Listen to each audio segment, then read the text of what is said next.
Can't hide our voices say too much. Can't hide reality, it's not yours to hide. Light breaking, we are taking, this is our time. Just breathe, this will be a hard fight.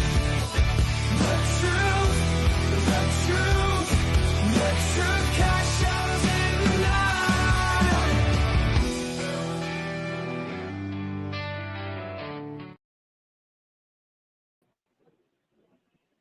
What's up, Johnny? How you doing, buddy? Pretty good, Mr. Farabee. How you doing? Doing pretty good. Pretty good. Today was a good day.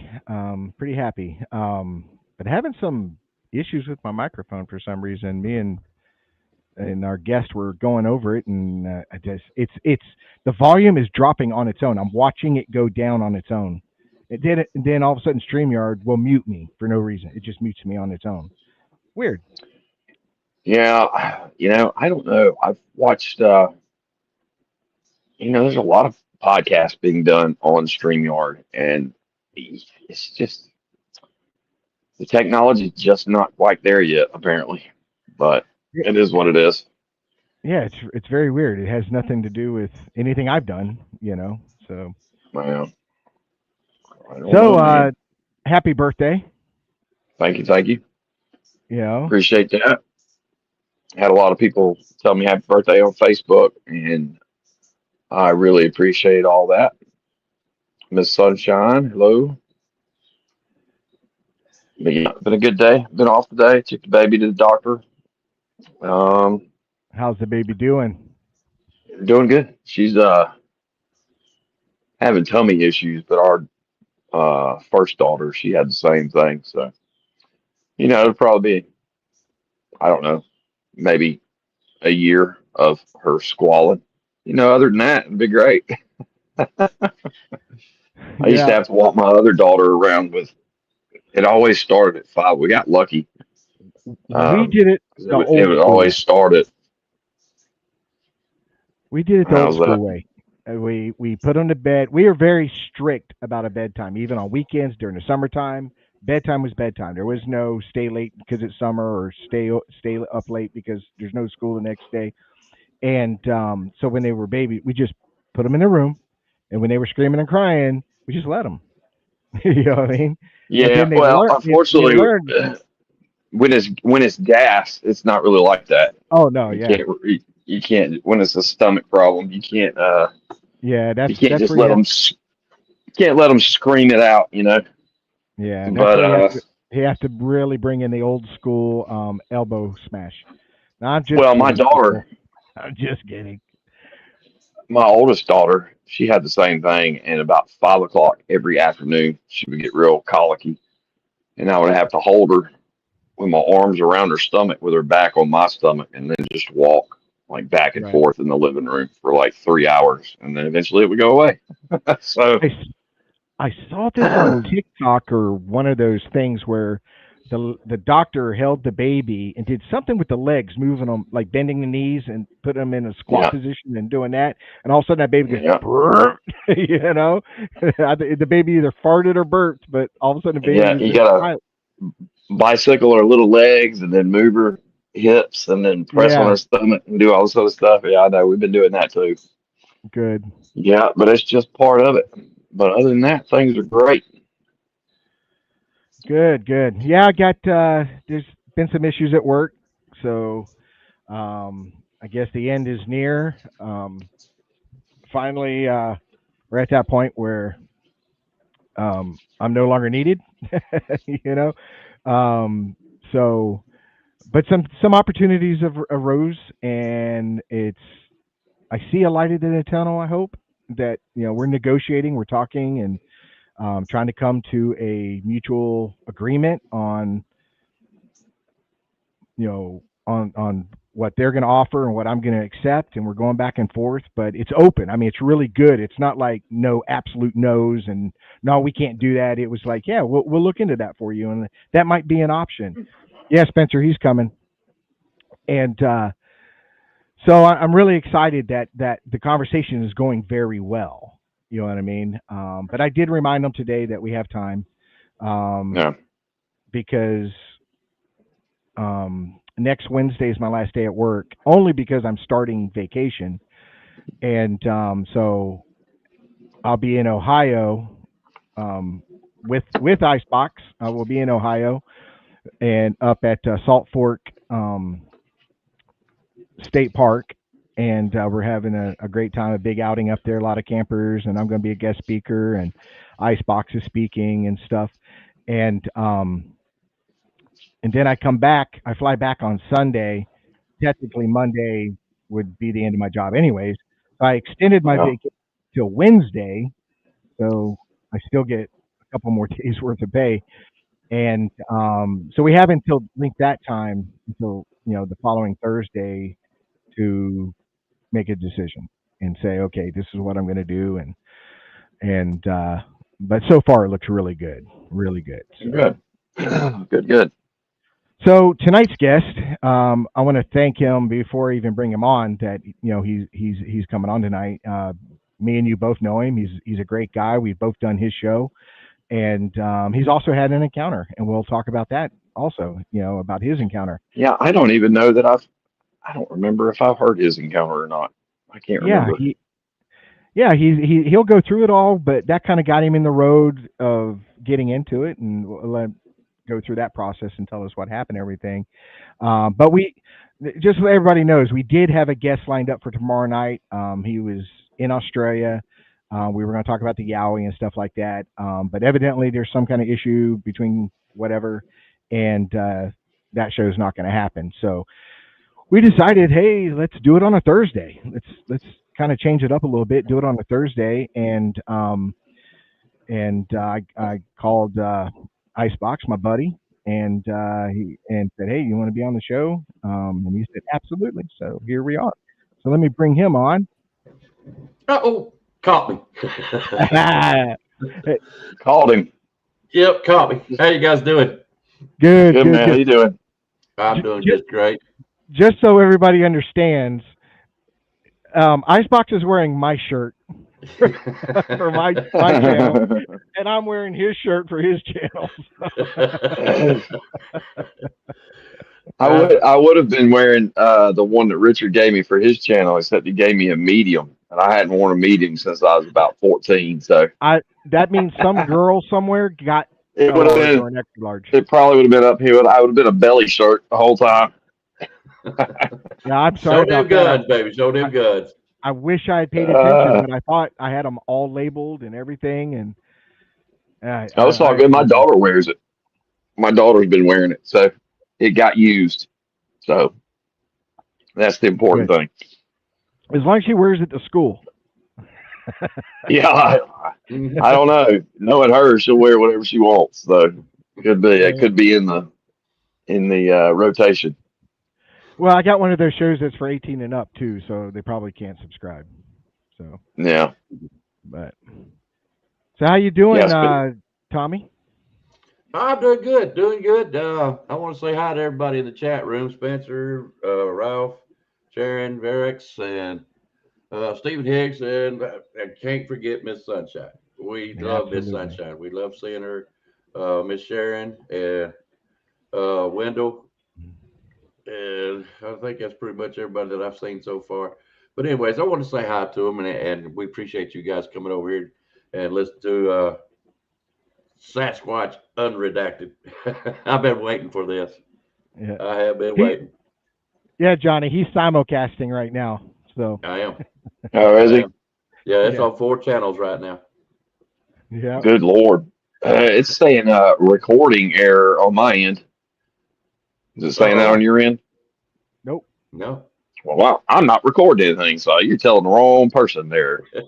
Yeah, yeah. It says right now the only button I got is end stream, so it looks like it's doing pretty good.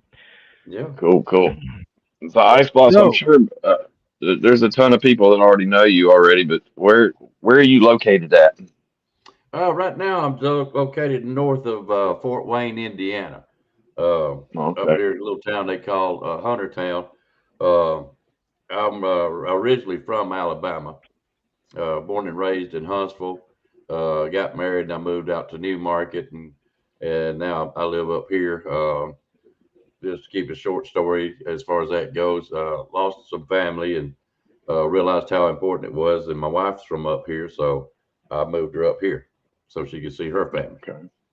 Well, that's good. Yeah, so Good yeah, on you.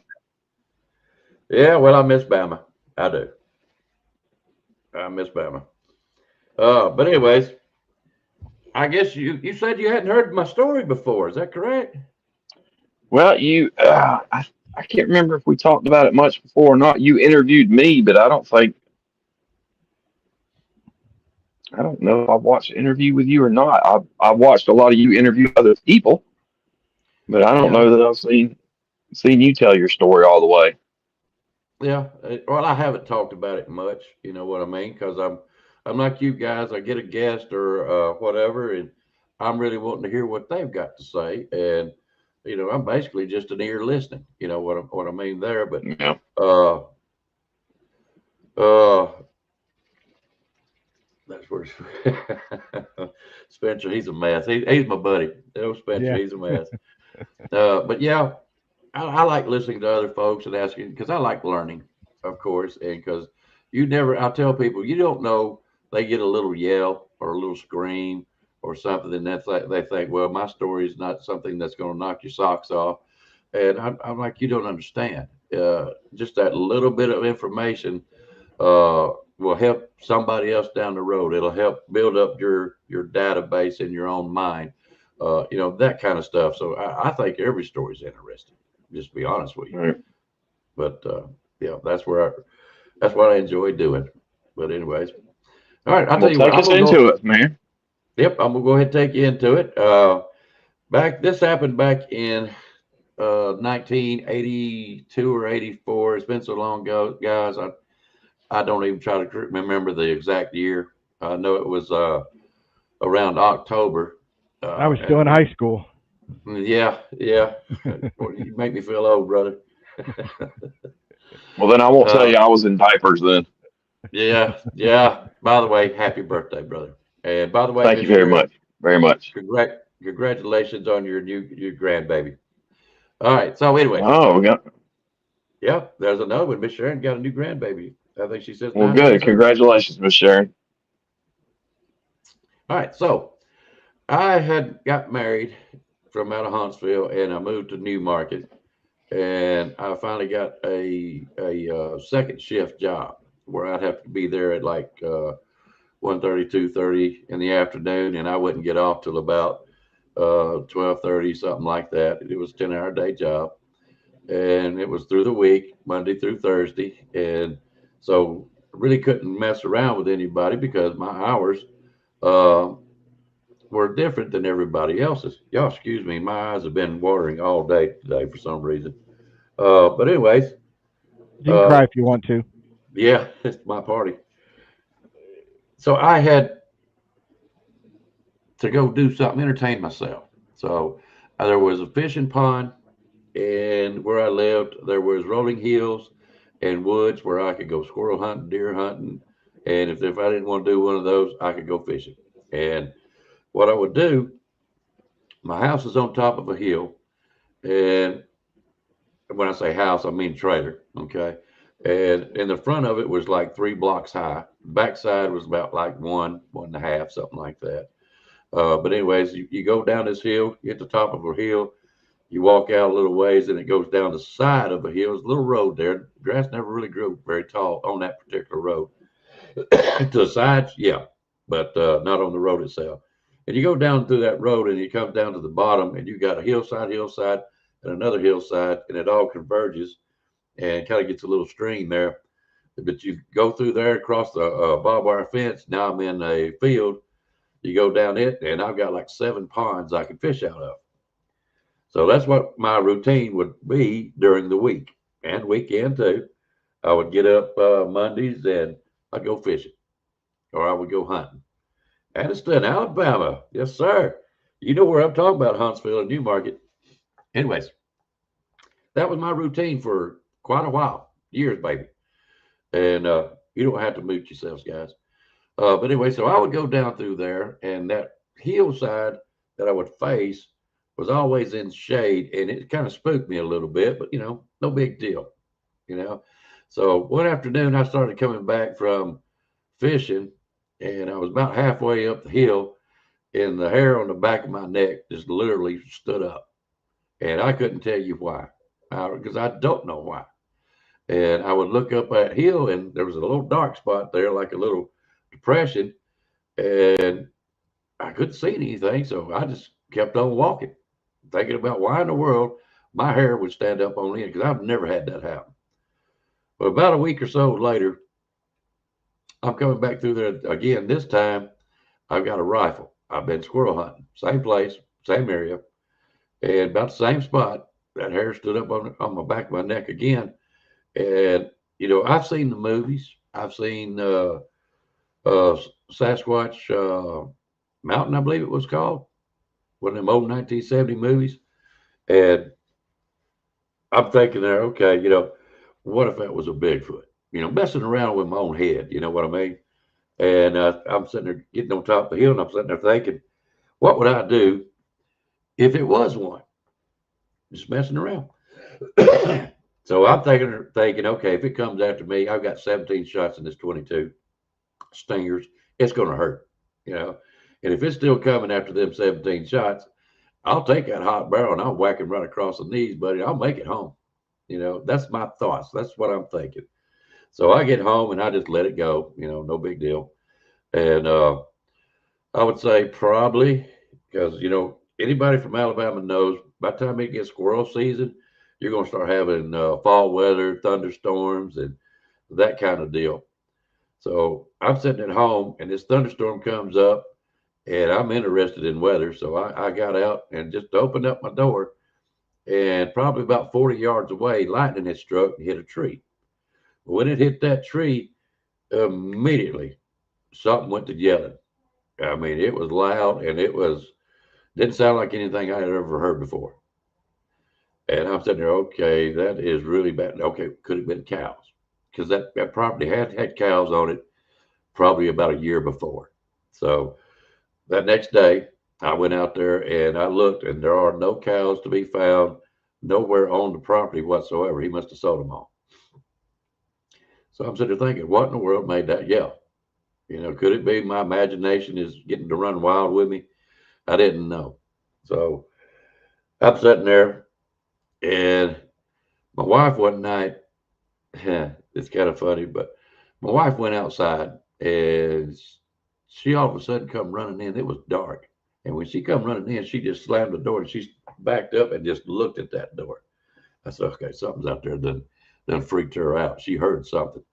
And I don't know if it was a growl, purr, whatever, but something scared her, So I didn't think much about it. And it rocked on. This one Sunday afternoon, my wife decided she was going to go to church. I decided to stay home. I was wanting to watch the movie Bad News Bears. And I liked that little kid, that little blonde head kid. He was a mess. So anyways, I'm laying on the couch. I've got my head propped up. I can see straight down my hallway. We had them old-fashioned roll-out windows. And I'm sitting there looking and just watching TV.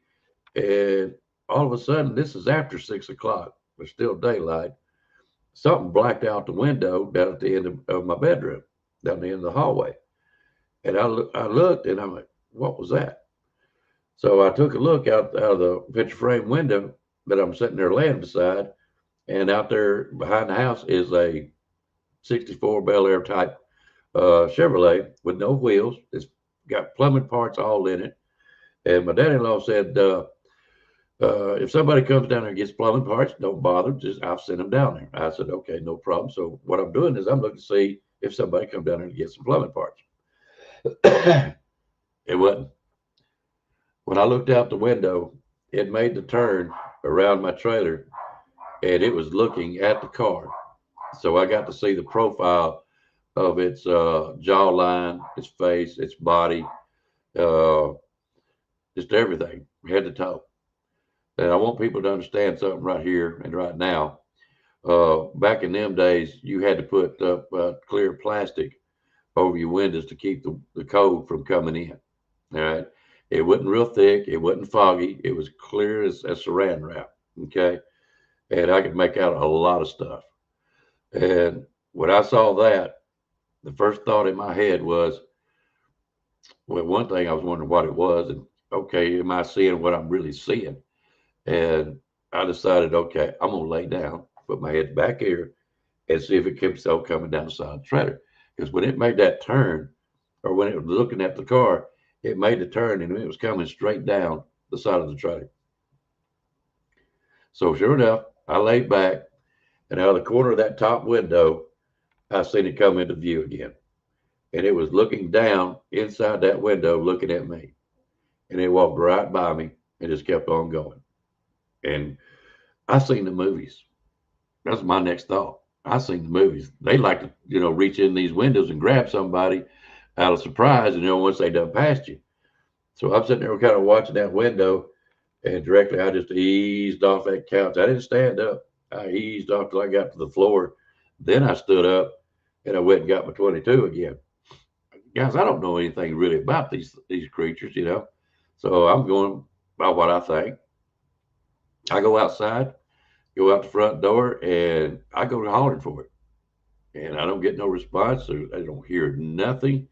Nowhere. No walking, nothing. Okay. So I walked back inside the house and really didn't, you ponder about it, but I finished watching my movie. It wasn't doing anything. So I went to work and I told these guys at work, about what happened. And they're like, you're full of it, this and that. And I said, okay.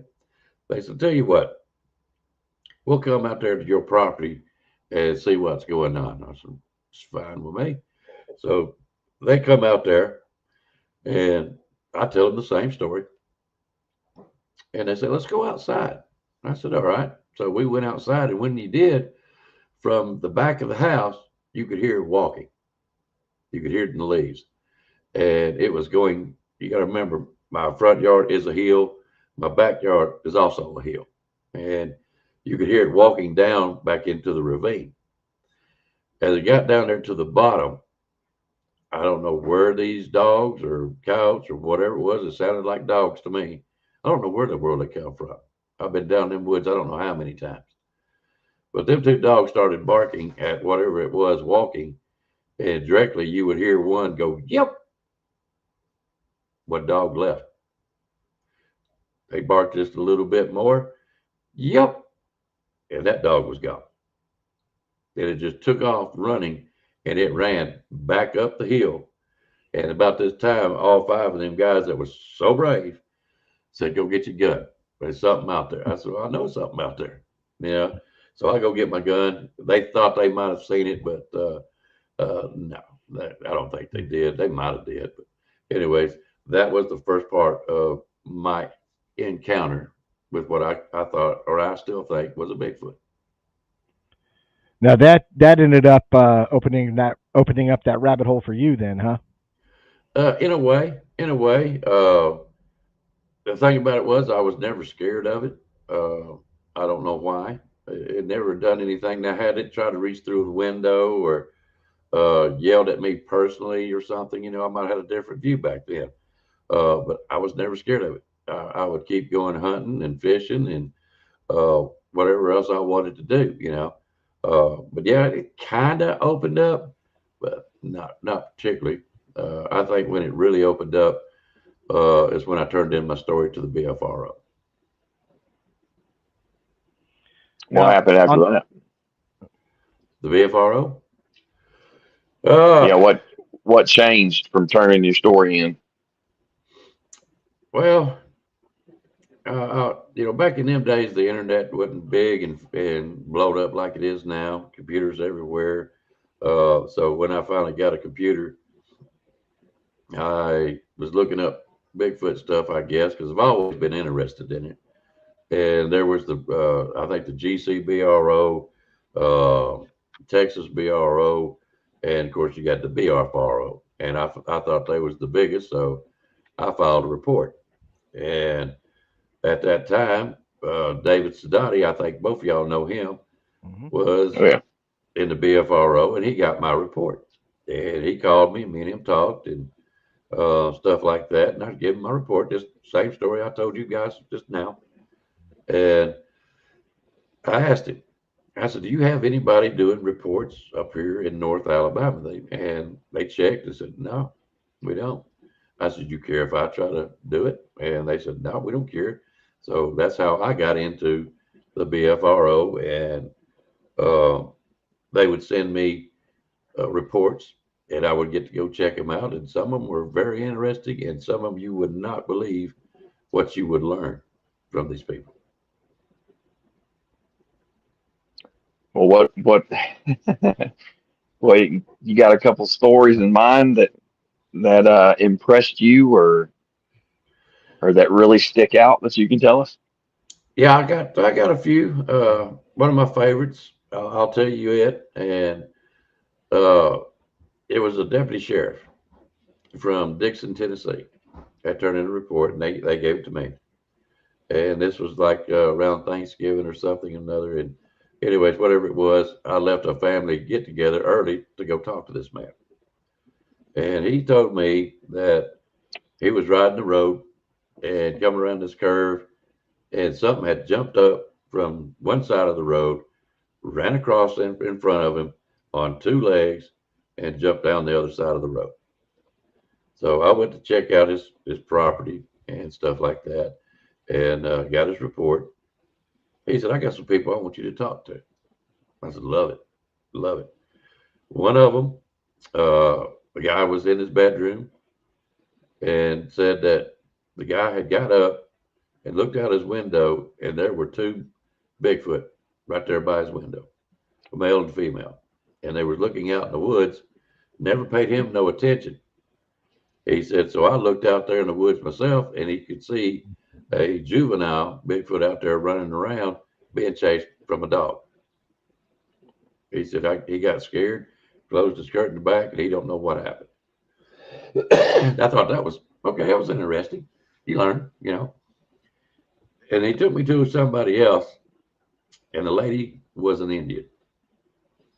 And they were kind of rough, you know, you're in the back hills of Tennessee.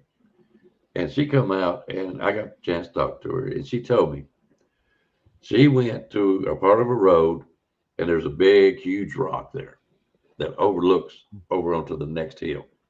If you ever been to Tennessee, you know what I'm talking about. She said, I'm sitting there watching, and this little young baby, a Bigfoot, not a baby, but a juvenile, come running up the hill, and said about middle ways of her view, said it jumped. It went around a tree, grabbed a limb, and jumped up in the tree. Directly here come these two hound dogs, hot on his trail. Said it went up, went around the tree, and went right back out the way that it came. And I'm sitting there, what an amazing story. How smart could that little creature be? You know, I've seen other creatures do it, but not run around a tree and then get up there in it and throw it off. Never heard that before. And I thought that was one of the most interesting stories I'd ever heard. That is pretty amazing. Oh, I'll tell you this one. A couple guys from Tuscaloosa turned in a report, and they said something about they had rocks thrown at them. And I got the report. I called them up, got everything. And they said, well, you know, if you don't believe us or whatever, you come down here, we'll show you the spot. I said, okay. I mean, not that I didn't believe them, but I said, okay, that sounds good to me. So I went down there on a Saturday, and they put me in their little bass boat and showed me, said they pulled right up and said, we were sitting right here fishing, and these boulders come off the side of, when I say boulders, you know, big rocks, was coming off the hill, almost hitting the boat. I said, really? I said, I mean, you can't really ask for what animal you think it is. You know what I mean? Because what other animal is going to pick up a rock and throw it in the water? Mm-hmm. So I said, I'll tell you what, can you get me on that spot? They said, yeah. They drove up just a little bit, and there's a little slough. We pulled up in it and parked the boat, got out, and we walked just a little ways, not far, And one of the guys goes, "Hey man, there's something watching us." Well, I don't doubt people, especially at that time and that age. I said, "Where's it coming from?" He said, "It's coming up from up that hill right there." This hill, guys, is just almost straight up. It's covered with 3 to 4 foot tall weeds, and one side of it was trees, little saplings. I said, "I'll tell you what I'm going to do. I'm going to go up that hill. The way this hill looks, it looks like it fingers down. You guys go over there and come back up, and if it's something up there, we'll see if we can't chase it or so we can see what it is." I said, "Okay." Guy asked me if I wanted a 9mm. I said, "No, that's okay. I'm not worried about it." So I start climbing up this hill, realizing how stupid I was because I should have been the one going around that dadgum hill. So I'm having to use, little saplings to get up this hill. And I get up top, and there's a little outbreak of some boulders, and I'm talking about real boulders where you can sit down. And I'm sitting there, and of course I'm smoking a cigarette, and I hear something probably about like 20, 25 feet away, maybe. And it sounded like mumbling. I'm looking, what in the world is coming off of this little hillside, not far away from me in these weeds? And I'm sitting there listening, and I heard it again. I was taken back. I don't know what I'm listening to. So these guys finally make it up there and come around behind me, and I was kind of a little ticked. I said, "You guys think you're funny." Exact words I used. And they said, "What are you talking about?" I said, "Well, it's not y'all over here trying to make noise a while ago."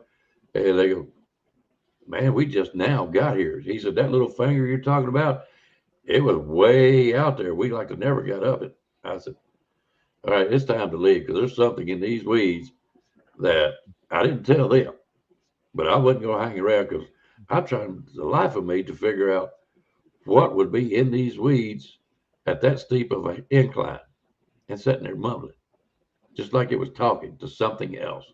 That's what it sounded like to me. But that one there, that's when I listen to you guys, and I've listened to other shows, and somebody starts calling samurai talk. That's what I when I hear that, that's where I go back to. I reference that mumbling. I don't know what it was or what was saying, but with the story, their encounter, and the place that we were at, the only thing I can figure it was one of them creatures, and I didn't want to fool with it. Not on that hillside. Yeah. Yep.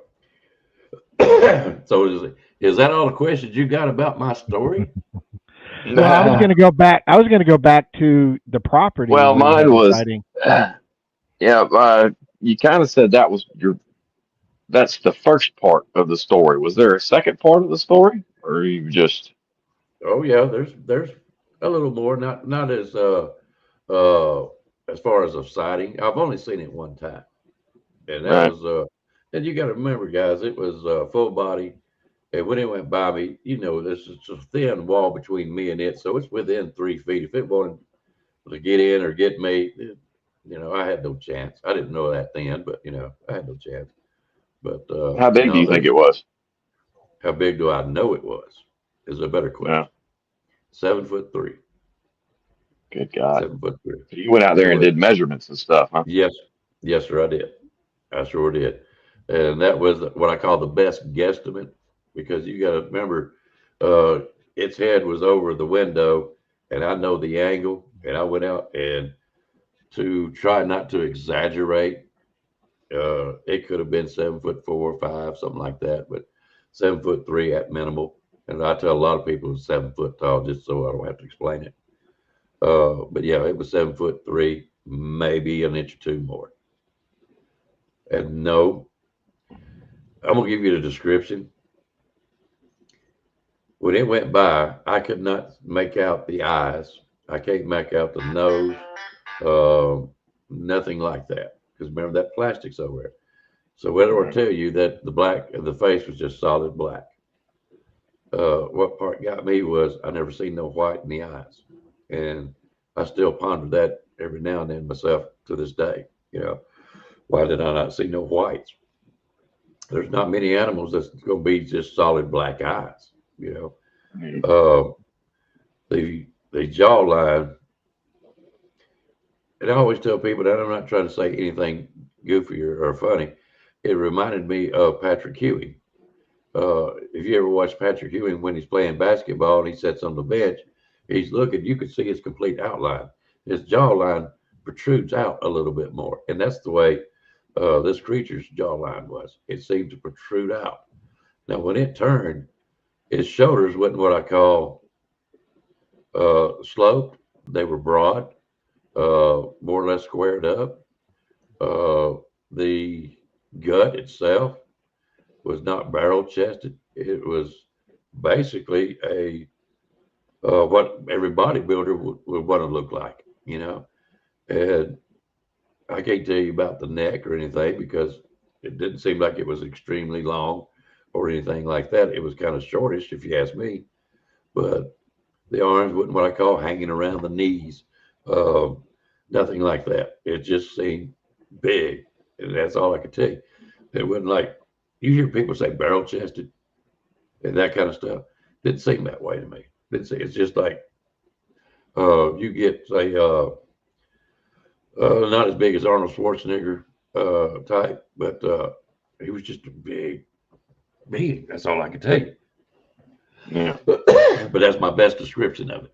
Let's put it that way. Have you Now, had how long any? did? Oh, go ahead. Go ahead, Richard. No, go ahead.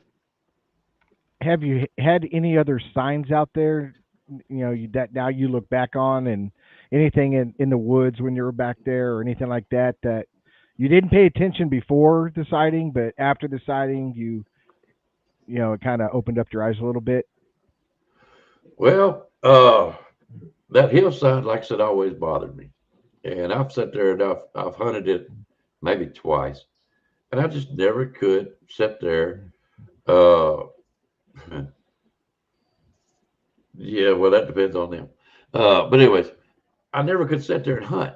I might would sit there 10, 15 minutes and I'm like, no, I got to go. This place just spooks me out, you know.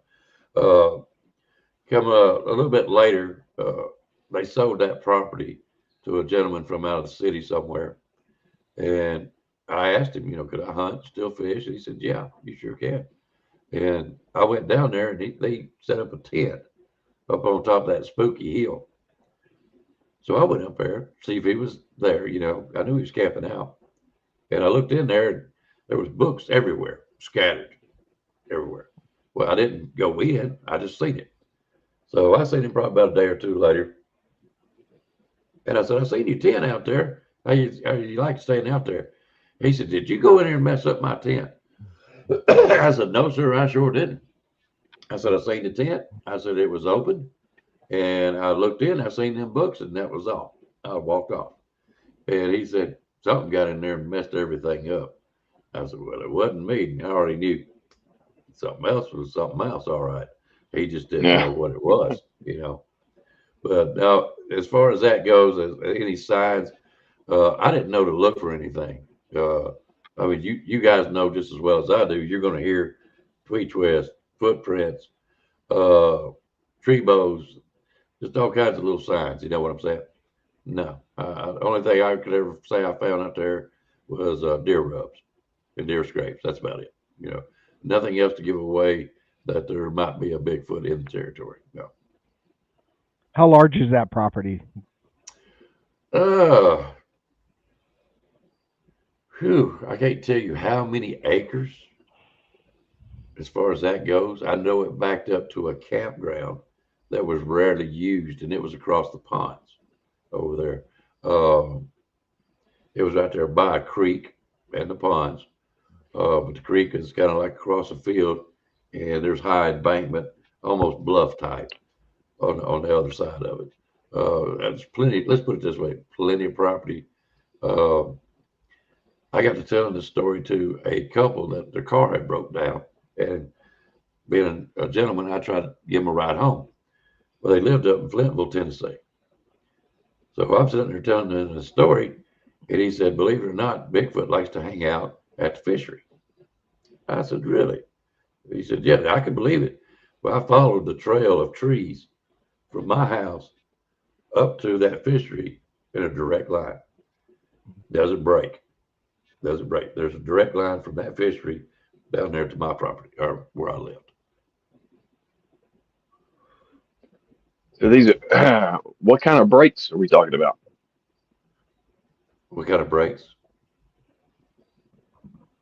What do you mean by breaks? You talk Now, about tree breaks? yeah, you're kind of buffering on my end. Are you saying there were tree breaks from No, your property up there? no, no, Oh, no, well, I no. must have. No, from that fishery, there was a set of woods that would go straight from that fishery down to my property. It didn't break up. I mean, you might cross the road, but Oh, you know okay, what I mean. okay, yeah, In other words, they I had a got you. way to get. Yeah, they was following that creek, is what they were doing. I got you. Hmm. But Man, I bet you wish, I bet you wish you would have had the knowledge back then that you do now. absolutely, absolutely. But being young, didn't know. Even when I got in the BFRO, I learned a lot from the BFRO, but it wasn't because of them. It's because of the reports I got. Uh, Yeah. I will tell you this, and I really shouldn't, because I really don't know. I had a pit bull, sweet little thing, and I got her a doghouse that was probably, I'm gonna say 4 foot, maybe 4 foot and a half tall, built like a house. It was heavy, and the front of, I mean, it was walled all the way around, and the front of it had partial wall up where you would call the rafters. That little triangle was open, and then of course you had the door where the dog could go in. I got up one morning, and well, let me put it to you like this. One afternoon, I went outside, and my dog had gotten loose, and she come home. I mean, just happy-go-lucky. She had blood running from her chin onto her chest and on her paws. I said, "What in the world, girl, have you got?" Because she's not mean at all. I said, "What have you gotten into?" I didn't know. So I called my neighbors up the road there, and I said, "Are y'all missing any cats? Because I was going to make it right if that's what happened." And they said, "No, we're not missing no cats." So we don't know what she got into. And I would say just a little bit after that, she got hung. And you guys can tell me, how does a dog that's maybe just a little bit about a foot tall jump over that little 2x4, not only once, but back over it again and hang herself? Mm. You tell me how that does that. Because when I found her, the rope was tight and it was holding up her body, and where her bottom end was touching the ground. I don't know how she done it. I thought maybe somebody got ticked off, but no, nobody's nobody knows anything. Let's put it that way. So Yeah, there's no way to know that, but you definitely right, would not be the first person to report having these things kill a dog, though. Unfortunately, yeah, and that's the only we've reason I we've brought it all up. heard those. Yeah, Yeah, and I brought it up in case somebody else could use that information if they're having suspect. You know what I mean? yeah. There's and I have I've told my story about how it seemed like they were testing my dogs, but it did not seem aggressive at all. But my property's got a horse fence around it, and they don't go out of the fence unless, if we leave or something, they'll sneak out. But for the most part, while we're here, they stay in the fence. And, a lot of people are convinced that, they're trying to kill my dog or dogs or whatever. And I'm like, well, it's been 8 years and I've seen these things run. If they wanted to kill my dog at any given moment, they could do it. I don't have any, there's no question in my mind. I don't think that's what they're doing. But I tell you this, if they got out and went after one, I don't think they'd have a problem killing one at all, because you hear it so often. But I don't Hmm. think they just have some vendetta, to kill all dogs. But I would imagine with something like that wants to move around silently and Hmm. live its life, and we don't know, it may, they take one bite from a dog, who's to say that, it doesn't get infected and they, all these, there's just so many things we don't know. But it makes perfect sense to me if you're moving around people's houses and you want to stay hidden or Hmm. discreet. What are you going to do? You're going to get rid of that alarm system, So, Yeah, yeah, that's right. You take out the strong man. Uh, and I'm the last house on that road. And there's not another house probably for like 500-600 yards before you get to mine. Uh, yeah, and to where it come from, who's to say that it might have found it and tried to bite it, and if it did, the blood that was on her, she must have bit it good, is all I can tell you. I right, couldn't find no deer or anything, no carcasses for it to get a hold of, that kind of deal. So I don't know. It's just awful strange that after that happened, I find her hung. And I, you basically have to jump over that thing, like I said, and then jump back through it again to get hung like that. Mm. I don't understand it myself. I really don't. But somebody might could use that later. But I'll tell you this right, much. We moved from there and we bought some property basically just right up the road, still in the same area, same hollers, everything else. And uh, I had got, of course, a different job. And one night I'd have to leave like 4 o'clock in the morning to go to Birmingham. I had a company vehicle, all that kind of stuff. So I get out there, I crank up, or as I'm walking out there to my truck, I hear something walking in the woods behind my house there. And I knew right away. I mean, everybody here, everybody that's ever deer hunted, you know what a deer sounds like walking in the woods. This was not a deer. It walked straight up the hill, walked over there, and I'm late. I got to go. I ain't got time to fool with you. So I jumped my truck, cranked it up, and I left. And I come back at the end of the day, about 4 o'clock in the afternoon, whatever. And I said, I wonder if that thing had left some kind of footprint or something like that. I walked out there to where first heard it walking. It's right there by a persimmon tree. I don't find nothing except a stick stuck in the ground. I pull this stick up and it looks, oh, I'm going to say almost like 2 feet long, maybe a little longer. It's broke on one end like this. And over here on the other side, it's broke the same way, same direction. But on this end, it is covered up with about 6 inches, 7 inches of dirt. And at the end of it was smooth, round. And it had like little hair bristles on the end of it, like it had been used. The Mm. other end was still jagged from the break. So what left that is what I'm curious about. I mean, I have my suspicions. Yeah, I've ran into something almost exactly like that, and yeah, I got photos of it where I hold it up, and Mm-hmm. you can see where it was wet and dirty up to a certain Mm-hmm. point, and then dry because it was in the ground, in the and it was not sharp like a spear, but it was definitely you know kind of pointed. You know what I mean? Where, like you said, the other end was jagged, like it was broken off, but the Mm-hmm. other end was smooth. You know what I mean? And but Yeah. not sharp. You know what I mean? But it was a spear kind of point, but it was not sharp or anything like that. And they had to go through about at least 3 or 4 inches of leaf litter that was on the ground. It's one of those areas where you walk through; it's kind of spongy, so I don't see it breaking off a tree and falling and getting through all of that and then into the ground, about 3 inches. And I've tried it myself, and being over 200 pounds and putting all my weight into it and pushing it, I couldn't get it past the leaf litter. It would only go down a couple inches, but it wouldn't go through the full, 4 inches or so of leaf litter. So very strange. And I found that numerous times in the exact same area. Where a week later I'll go back and there's two more sticks stuck in the ground. I try not to disturb them anymore. I don't pull them out of the ground and check them out. I'll just kind of tug on them a little bit to make sure it's not a dead growing tree.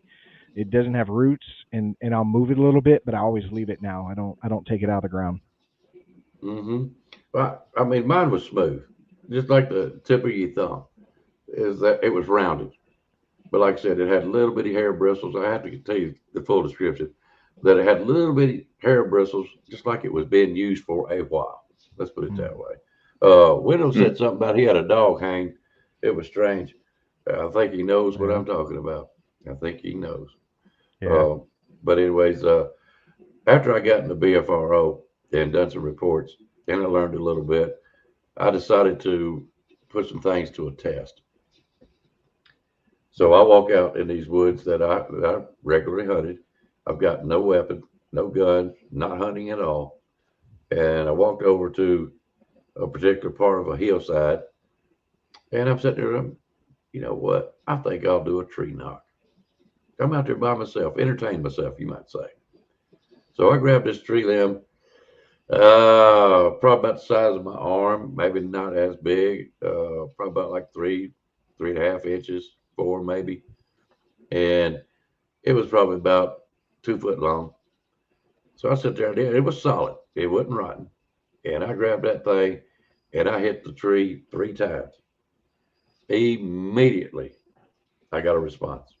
I mean, immediately. It wasn't no 30 seconds later. Immediately, I got a 3 knock back. Hmm. And I'm like, okay, that's interesting because it was from where I'm standing, the hill run north and south. I'm at the north end. It comes from the south end off the side. I said, I'm gonna do this. I'm gonna rap on it twice and see, because I'm thinking it could have been an echo. You got to test yourself. So I sat there and I hit it twice. I got another 3 knock back immediately. I said, okay, that's enough. It's time for me to go home. Mm. I don't want to know what was answering me with those three tree knocks. I didn't know, and I didn't want to know. You know what I'm saying? It's Right. time for me to go home. Had I been armed, okay, I might have sat out there a little bit longer, but mm-mm. Yeah, I might have made it mad. I don't know. You know, the unfortunately, from what I've seen, there's this common misconception that tree knocks don't work, and I think it's because of the Finding Bigfoot TV show. I guess people they didn't think they didn't take it seriously because they were doing it. I guess it's kind of how I guess on camera it looks silly, but it works. I know it works. I don't know why they do it. I don't know why they do it back. I don't know why they do it to each other 100%. I mean, we can all speculate. Um, but it is something they do 100%, and they will respond to them from what I've seen personally.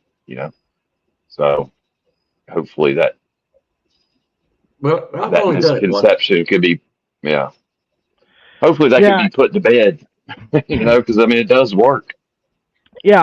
I personally don't do them because a lot of times I'm by myself. I just like it quiet so I can hear. But I do agree with Tennessee Kentucky Bigfoot, where I lean more towards on being vocals. That response. I mean, to me, this is my opinion. We use the term wood knock for less of a better term, but Because of what like it you, sounds like. yeah, and like I said, I've made that comment many times in the past on the show and on different interviews that I've there's never been a report of a Bigfoot just walking around carrying a stick wherever he goes. You know what I mean? No. So I just lean more towards a vocalization of some sort or some kind of they're making a noise with their body some way or something like that. Do they do it? Absolutely. I think they do. I've been in areas where I got knocks out of nowhere. I've gotten rock clacking out of nowhere. Um, so I think I just try not to initiate it because in my mind I don't know what I'm saying when I do that to them, and I really don't want to create a situation that I can't handle. That's just me. Well, I, Well, I I can see think that. Go ahead, go ahead. I I was torn on that too myself on actually how they're making. I mean, there's reports of them slapping their chest or using rocks or doing whatever else. And I was torn on that myself until I started having the activity down at the sitting spot.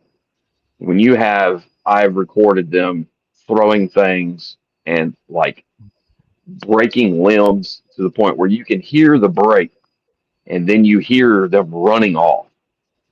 And then when you hear wood knocks mixed in with that, there's they have this infatuation with using branches and trees to make noise.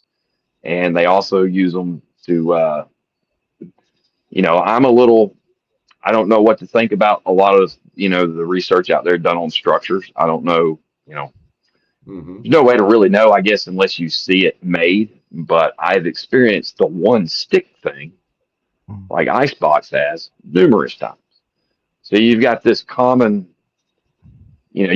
pattern of them using branches and trees for all these other things. And then you have a sound that sounds like wood hitting wood. I just don't Mm-hmm. see why it wouldn't be. I'm not saying they can't because they make all kinds of other noises, like mimicking animals. And, we've heard stories of them mimicking all kinds of, people yelling for their dogs and everything else. I'm not saying that's not, it's in the realm of possibility that they can make that, but I just don't see why. I mean, it just kind of fits with everything else they do when it comes to limbs and branches and trees. It's like that's just something they use, and they seem to know that we react to those things. It's like they do it intentionally. They know that when they break something or make a noise, it gets our attention, and it seems to be very intentional. So, just speculation, though. All this is, unless you actually see a Sasquatch making the noise or holding something, every bit of it's speculation. Right. So, I don't know. Well, I have to agree with you, but I'm still not sold. Uh, I'm kind of keeping it in reserve. I've heard mouth pops. I've heard banging on the chest. I've heard that they could probably, like, how we used to do as a kid, the underarm stuff. And Hmm. I've heard just numerous things. And that's the reason when I tell my stories, I try to tell them as accurate as I can get them. Not because I'm wanting to dramatize anything. I'm telling you just exactly how it happened. You know, if it was 30 seconds later, I would tell you, but it wasn't. It was, I ain't gonna say it was right behind me, but it was close enough that, like y'all say, it ain't got time to sit around and look for a tree branch to answer the first knock. It don't have that kind of time. So is it a tree knock? Is it mouth popping? I'm still not sold on either one of them yet, just yet. Let's put it that way. Yeah, it's especially down here. Like, I'm not going to say I've never tried to tree knock in the past. I just don't do it anymore, and it's been years since I've attempted it. But what the one thing I do know, living here in Florida, is you're not going to tree knock on a pine tree, and that's 90% of the trees that we have here. It's Hmm. always really large pine forests. Um, you can hit a pine tree with a baseball bat, and it's more of a thud because the bark on a pine tree is so thick, and it gives. Where I would say to get a good knock, you need a hardwood, oak or down here we have cypress, and cypress is a very hard tree. I mean, they make tables out of it and stuff. Hmm. That would make a good knock, but a lot of the areas that I'm in, it's mostly pine. So I'm like, I just like I said, it's all my personal experiences and what makes sense to me, and it just makes sense that it's a vocal more than it is anything. Not saying they don't hit trees, just that I lean more towards vocalization. Well, let me ask you this, both of you. If you hear a tree knock, is there any doubt in your mind what it could be? Well, I don't again I lean with Johnny, and until you see it, do it. But it goes right back into the same thing, in the same category as throwing rocks or rock clacking. Is it's going to have a hand. It's going to have a thumb. It's got to grip whatever it is Hmm. to swing and hit a tree. So if I just narrow it down from there, then it can only be two possibilities. It's either, you know an unknown creature or it's a human out there. Because bears don't do it, and deer don't do it, and panthers don't do it, and stuff. I know all the animals that we have in the state of Florida, so I can narrow it down to at least those two things. See what I'm saying? So then you narrow it down further, thinking, okay, I'm 2 miles into a 12,000 acre area.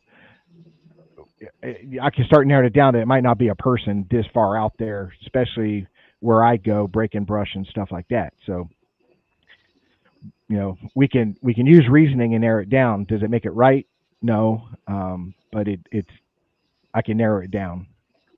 Well, we sit there and, I'm sure there's a lot of people in the chat room, us three guys, we hear something or noise, we try to eliminate the obvious, is what I call it. Is it a skunk? If you got a smell, is there skunks around? If you hear some kind of, I've never heard a tree clacking, so I can't voice an opinion on that. But if you hear a tree snap, could have been a squirrel that come down, got on a weak limb or something. We always try to eliminate what we would call the obvious and see what we're left with. I think a lot of times that we do that, we usually have a pretty good reasonable suspicion, especially when you hear these little stories that I was talking about earlier, that will build your database up and make you wonder about what they actually do. I've got my own opinions just as well as y'all do, but that's that would be too long of a show. Let's put it that way.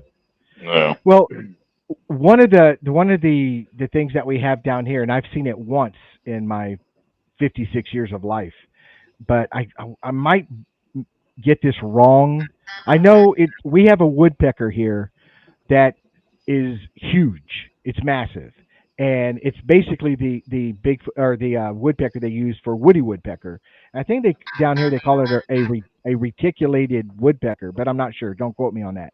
I don't know my birds, and I've seen it once in flight one time, and I can imagine that thing pecking a tree, how loud that would be. You know what I mean? So I can't leave out the fact that woodnox could be something else. I just narrow it down to those two things that I mentioned before. But like I said, we do have some strange animals in the state of Florida. Okay. Yeah. Okay. TWT says it's a pilated. Okay. I knew I was probably wrong on that. I appreciate that, TWT. I appreciate that. And when it comes to these noises, like there's a good example being Lloyd. One of the last times we went out to our main research area, I had a few things happen behind me on my walk, my solo walk out there. But then later on is the last day, and we're just sitting around camp, and Lloyd asked me, "Do you hear that?" And I'm like, "No, I didn't hear anything. I think I had something on my phone pulled up." And then there was another noise, and it kind of sounded like a tree break. And we're sitting there, and all of a sudden this tree across from, that big field, the pipeline that we all camped on, Richard? Yeah. Well, if the creek's on your left and you're looking straight across, well, back from over where that wood line is, we had a big tree fell down, right? And I don't think there's anything going on with that. Trees fall in the woods. It is what it is. But the fact of the matter is trees make noises all the time that sound like wood knocks and pops and movement and all kinds of stuff. The wind blows and you got two trunks together, they hit each other. And what I've tried to do, especially around here, well, it's easier to do here because of the type of activity I have. It's harder to do when you're, out in bigger open areas. But I like to have at least two different things that confirm that this is actual Sasquatch activity. Like that's where the stuff happening down at the sitting spot is. I get a break, and then I get a wood knot, and then I get some throws. I've got three different types of things. Mm-hmm. Or if you get a rock clack, and then you get something that sounds like a tree knot. And see, tree knots aren't every single thing that I think, they make all kinds of different tree knocks. It's not just one loud shotgun sounding baseball bat against a tree. Like there's all kinds of different levels of knocks and breaks that I think they make. I don't think it's just a standard. I think the most popular one, the ones that people hear the most, are the really loud ones because those are the ones that really get people's attention and they sound super obvious. But even with those, personally, I like to have more than one thing happen and then say, Yeah. oh, well, that's a wood knock. Hopefully there's a vocal and a wood knock or a throw and a wood knock or something like that. And then I feel way more confident, to say, all right, well, I think there's something going on here. Let me interject something real quick. I've got a guy that I've talked to, and actually I've done an interview with him. And after the show, you guys know, a lot of times you'll talk with him before the show, and sometimes you'll talk to him after the show, tell him how much you appreciate it because we all do. And this guy stayed on, and we was talking. He said, "Yeah, I got to do this, do that." Said, "I'll do better for the next time we do it." And I said, "Great, I'd love to have him back on again." He said something about tree knocks. It come up, and I asked him, "Have you ever done any?" He goes, "Yeah, I sure have." And he said, "I done one time," and said his wife was in the truck. I'm not gonna say who it is because I'm gonna have him back if I can. And he said, when I done it the first time, I was away from the vehicle. He said, I started coming back and he got to the truck. He said, my wife said, "Did you hear that?" And he said, "What did you hear?"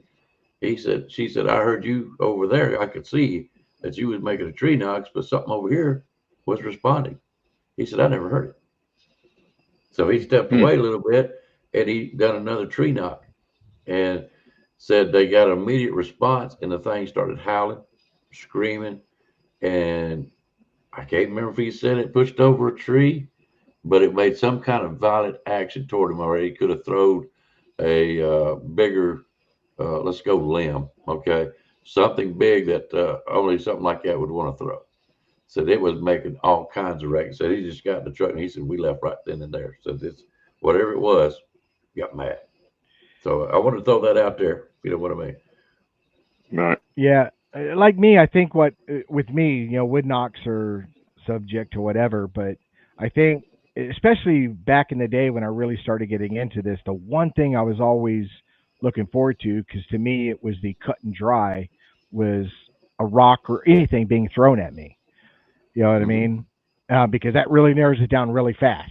Oh, What's yeah. going to throw something at you, and so that when we look at wood knocks, like I said, they're subject to different interpretations. But that was always the thing I was excited about when I went in the woods and I would tell people I go out with and say, man, I hope something gets thrown at me. I don't care about a vocal. I don't care about this or that. Man, if I can get something thrown at me, that really narrows it down really fast. Well, we're Yeah, gonna try to get. Go ahead. that's the same thing that I think the night that I was growled at and had the rocks thrown at me, where I was more convinced by that than my first sighting. I mean, I knew what I was looking at, and I'd already been dealing with it for a while. But to be there in person and then have that happen, like you said, it narrows it down to two things: it's human or it's a Sasquatch, and that's it. Yeah, What were you gonna I, say, Tommy? You were more amazed of the growl, you say? Well, now, Did you say you were more amazed about the growl or more oh yeah, improved? it was. I mean, you're talking only about 30 feet away from me. Yeah. And then after it threw the rocks and then it growled at me the way it did, I mean, it was just instantaneous. I knew exactly yeah, when you have what I was multiple dealing with. Yeah, when you have multiple things now happening simultaneously, rock throw, growl, or something, that really narrows it down really fast. I mean, Yeah. you can eliminate the obvious pretty quick. Not to embarrass you, Johnny. Can you imitate this growl? I don't have to. I've got it recorded. I've got the It growled at me over, I guess, about a 6 month period of time, and that's when the thing was. I think it was testing me out to see Mm-hmm. basically how I was going to react. Is what I think it was doing. But it growled at me that first time because I was being an ass after all the activity was happening around here, and I thought it was human, you know. Yeah. So I turned into Billy Bad Butt, and I was running around here with a gun and a flashlight at night. And then the dogs went nuts that night, and I'm like, all right, well, here I go. I'm gonna find out who this is. And then I go out in the woods, and right when I get to the trail, a handful of rocks just lands on. It's like somebody just took rocks and threw them straight up in the air, and then they landed all around me. None of them hit me. And then I walked. I stood there for a minute, and it scared me. And I'm like, but I was convinced. I'm like, all right, well, it's a person. It just threw rocks at me. Mm-hmm. So then I start going down the trail again, and right when I get to the same spot, the same thing happens. Rocks start landing all around me. And I yell out, if you hit me with a rock, I'm going to shoot you. And I stood there for a minute, and I walked down. I had a flashlight and a pistol. I'm spinning around, looking around, listening, doing all that. I'm out there for maybe 10 minutes. I get done. I'll walk back to the top of the trail, and I'm standing there at the top of the trail. I'm there maybe, I don't know, 2 minutes, and then it growls at me. It goes, Ooh. and I just instantly all, I don't know. I'd probably been doing this for over a year. All doubt was erased right then and right there. Well, then the next time it growled at me, it was a couple months later. I got home from work one night. I parked my truck. I went to get out of the truck, and it did that again. It was over in the wood line, probably about the same distance away, maybe 40 feet in the wood line, and it growled at me. And I wouldn't tell people this story for about a year because I shut the door and I called my wife and I said, hey, I don't know what this thing is, but it just growled at me again. So I need you to bring my pistol to the front door. Don't come outside. Just stand there inside the house with my pistol. And I got out and scurried my way into my yard and went up and got my pistol and walked around or whatever. The third time is the one I've got recorded. And it's pretty much the same thing. When I'm standing in my driveway and I say hello, and it goes, oh. And then it continues on. I've got it. It actually sounds like it's stomping its foot. Mm-hmm. The dog's going nuts, and then it actually kind of makes a couple other weird noises or whatever. But yeah, that was pretty much it. That just loud. It wasn't like a lion, like some people describe, but yeah, that's pretty much it. No, it's different. It's Oh, yeah. different. Uh, if you go back to the story when that lightning struck that tree, that yell was so much different than anything I'd ever heard. I knew good and well it wasn't a cow. I know how What it cows make what did it noise. sound like? It was screaming. Just a It's like scream. yeah. When I say a scream, when the lightning hit that tree. All right, like I said, it was about 40 yards away.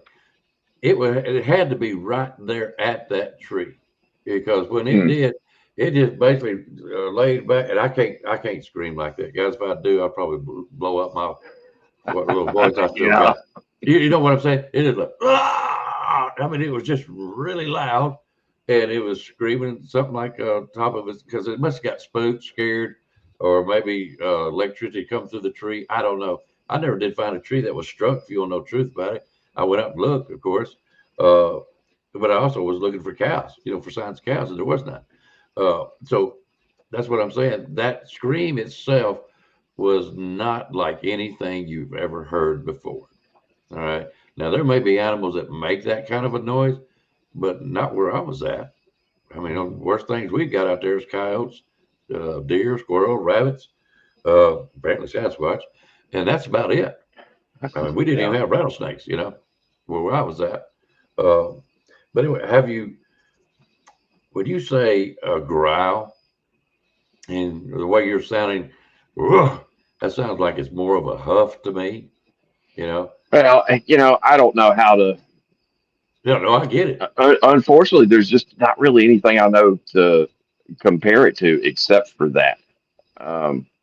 And I think it's more of kind of what the intent was, because it wasn't really a yell, but it was just so deep, and it was obvious. If I would have been standing in Africa, then Mm-hmm. yes, I would have been perplexed. Yep. But I'm in Georgia. There's nothing out here like that. There's nothing that big that makes that you get that type of lung capacity from. You Yeah. know, so Yep. it was There you just go. it just Yeah. erased all doubt. You know. Kind of like you ever hear an elephant when they do that low growl, you know? Yeah. I mean, Mm-hmm. that's spooky in itself. If your eyes were shut and didn't know an elephant was there and you heard that in the woods, I mean, that's spooky, dude. And it's Well, deep because it has such a lung capacity and it's such a large animal. well, it's just like Tennessee, Kentucky says, deer hoofs are not powerful at all. And he's right. I've had deer huff at me at top of the morning, still dark, don't even know the deer's there. I've heard Right. them that No, close. they'll But the scare the crap lung, out of you, but you know what it yeah, Yeah. is. yeah. But you know what it But is. it's the lung capacity. And I'm gonna tell you like this. Uh, Here lately when I started doing this show, and you guys know I started this show as a joke. You know, and the reason I say that, I've got an Alabama football channel, and come the end of the season, I said something about, I already started a Bigfoot channel, and everybody's like, yeah, do it, it'll be fun, right? And here I am, still what a year and a half later, and uh, so I put stuff to test. So I go out, and I've got two other guys go with me. We've got a piece of property about 10 minutes away from here, and we found tree bows that we are.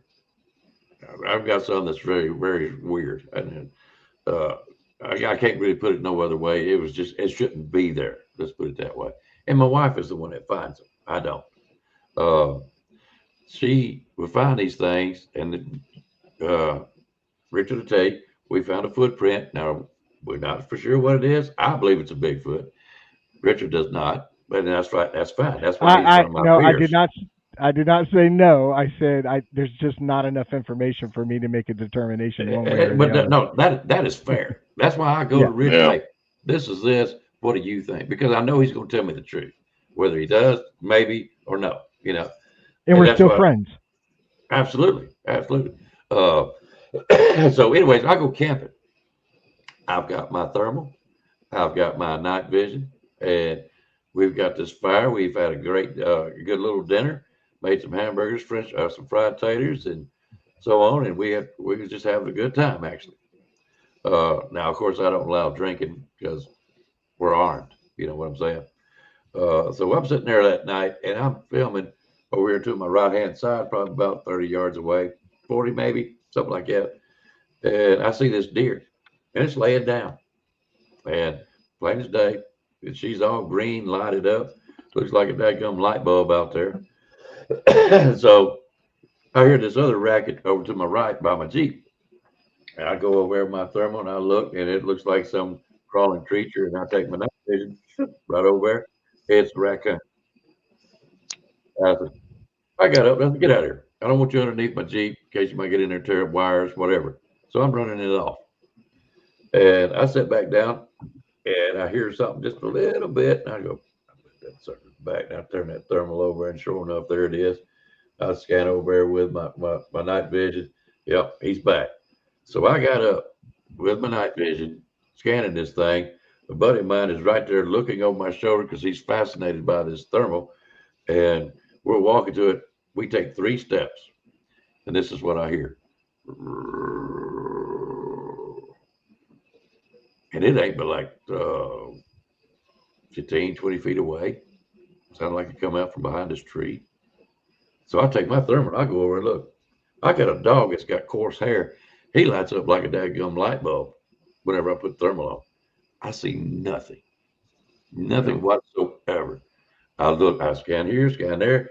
I never did scan up, but the way the voice come from and so deep, it's got to be right here on the ground. I can't see nothing whatsoever, and I don't get it. I mean, I've got my reasonings. I've been told some things, of course, but for such a deep growl, and mine is just nothing compared to what we heard or what you guys heard here. I mean, it was just so deep. It's kind of like I even ask the guy all the time. And we say something about Bigfoot. He goes, I still don't know what that growl was because he heard it too. Yeah. So it's just something different about their lung capacity that gets us so deep and so projected. You've heard the stories about, I felt that in my chest. I felt Right. that right through me. It's just amazing. Just amazing. Go ahead, Richard. Not being able to get them on thermal like that, that's about the most frustrating thing I've ever dealt with in my life, man. That's all Especially right, when though. you know they're out there and you can't get nothing on thermal. Yep. I mean, it is, man, it's frustrating. But I will tell you, keep on keeping on. Yeah, I will to tell you me, something about it. my thermal Go is ahead. seasonal. I mean, I can't use it during the summer months because it's just so friggin' hot. Hot. Everything is lit up. I mean, when you look at a forest here in the summertime, even at 10 o'clock at night, it looks like the whole forest is on fire because it's just absorbed so much Hmm. heat during the day. So it's more beneficial to me in the wintertime, with the overnight temperatures are in the 50s or 40s or sometimes even Hmm. lower, and you can see so much more. So, like I said, not any tool that we have isn't the do all say all. They all have their purpose, but you just got to work them at the right time. And with me, with thermal, it's mostly the winter time or cooler temperatures. I'm gonna show something to Richard. And if you guys don't know, we're having a camp out in October, and Next week, Richard is flying up and going to be a guest of mine in Old Bears and stuff. So we're looking forward to that. We're gonna have a great time. But in this time, I'm going to be trying something, Richard. I don't really want to say what it is until I try it and see how it works. But I think I got a way around that thermal stuff. And yeah. Rumor has it it y'all were gonna coat me down in peanut butter and send me out in the woods. No, you better take video. Better oh take yeah. video of that. I like to see that one. I'll wear I'll wear my mankini. Yeah, let's put it this way. He's going to be what I call my Sasquatch bait. Yeah. Yep, and he's agreed to it, so I'm good with Oh, I it. did. I don't remember that. Oh yeah, Hey, yeah, yes sir. He sure did. But the hey, you one didn't take those plane tickets for free, did you, buddy? Ain't not nothing in much life for worse. free. Right now, I'm just hoping that plane lands. That's my biggest thing. You work at an airport. You probably have more confidence in planes than I do. But I haven't flown Oh, in over dude. 30. I haven't flown in over 30 years, and I've got some anxiety about flying again. Oh man, they're so safe now. I mean, obviously it happens, but statistically, you're way more likely to get hurt or killed in a car accident than you are airplane. Even if you flew every day, they're super safe nowadays. Oh yeah, and I've really had no problem when I've flown in them. They don't bother me at all. Yeah, Um, it's just been so long, and the last flight I took was a short flight from North Carolina to Tennessee. So so I've been on flights a lot longer. When I flew from Japan back to the United States, that was a very very long flight, and yeah. luckily I was in the military. I had liquid courage to get me through that trip, but I don't have that option now. So Well, I'm gonna tell you this now. I'm gonna drop this. Uh, there is a little experiment I'm going to be doing on filming stuff, and I think it'll get around the thermal deal. But until I do it and try it and see if it works, I'm gonna kind of leave it hush hush because I might want to keep it hush hush. You know what I'm saying? right, But it's nothing really. It's not a new piece of equipment. It's just my equipment does something that I didn't know. Let's put it right. that way. And we're going to find out if it works up there at Salt Fort. We sure are. So Well, if when it you have works good, I'll let you know. yeah, when you have these get together, anytime you're with a group and you're researching, I don't have that luxury. I'm always by myself. But if I had other people, that's a good time to experiment and try things. You know what I mean? Mhm. And do certain things. And like for example, if a Bigfoot's behind a tree, so put somebody at night behind the tree and poke their head out or touch the tree and lean and stuff like that. and then see on thermal, go after that person walks away, go to that other side of that tree, and did he leave a thermal on the back side of the tree? See what I'm saying? Mm-hmm. Did And his they hand will. leave a thermal on the tree? Those are really good experiences, especially to if you're trying to learn your equipment better. You understand what it's capable of doing. Um, it's not just walking in the woods and hoping to hear or see something. You could do experiments while you're out there. So, Mm-hmm. and that's always good. Well, it's like the one time we went to Salt Fork, I said something. I said I want to do an experiment, and basically in the BFRO, back in them days, I'm wanting people to understand that the way people done back then is not the way that people are doing it now. Even though that, yeah, Mr. By the way, hey, Mr. Athens, look forward to seeing you, buddy. Uh, Yeah, that's the there's expert never opinion right there, Mr. there's Athos. never there has never been a truer statement I've ever heard. that's right. Equal numbers, baby. No, Tennessee. This is South Fork, Salt Fork. I'm sorry, I'm from the South, man. I apologize. Salt Fork, Ohio is where we're going to be at. But you're welcome to come. You're welcome to go. But anyways, what was I going to say? Uh, man, I never forgot. I never forget. Oh, experiments. I said something Experiments. about back in the old days, BFRO. I've done a report on one crossing a road one time, and we got sitting there around talking after I'd done the interviews and stuff. And the daddy of this young couple come up, and he wasn't being sarcastic, or he was just as nice as he could be. And he got to telling me some stories. And when he did, I go, okay, where's the cemetery at? Well, it's right over there, about 100 yards. He said. And everybody's mouth dropped like, how did you know there was a cemetery around here? Bigfoot likes to hang out at cemeteries. I don't know if y'all have ever heard of that, but that was a big deal back in the BFRO days, back in the late 80s and 90s, I guess.